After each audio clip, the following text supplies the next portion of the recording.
النهاردة هنبدأ مسابقة جوائز الدارك ويبس. كل يوم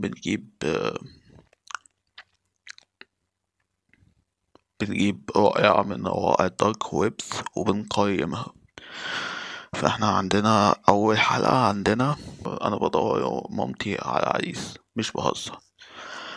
أهلي اتطلقوا من فترة، أنا عندي 20 سنة، وأمي لسه صغيرة 43، وبجد قمر وذكية وبتتمرن كل يوم، مفيهاش غلطة. انا عاجبني اللي هو زود ما فيهاش خاطر عشان ايه نتخيل مع بعض. بس انا بقلق عليها، بحس ان هي في يوم من الايام هتكون لوحدها، وهي بتحب الرياضة والسفر والطبخ، واهم حاجة ان هي بتاخد الحياة ببساطة.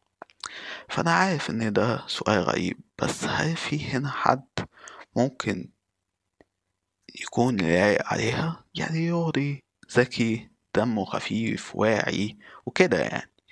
لو لقيت فأرجوك حد يبعتلي، وشكرا جدا.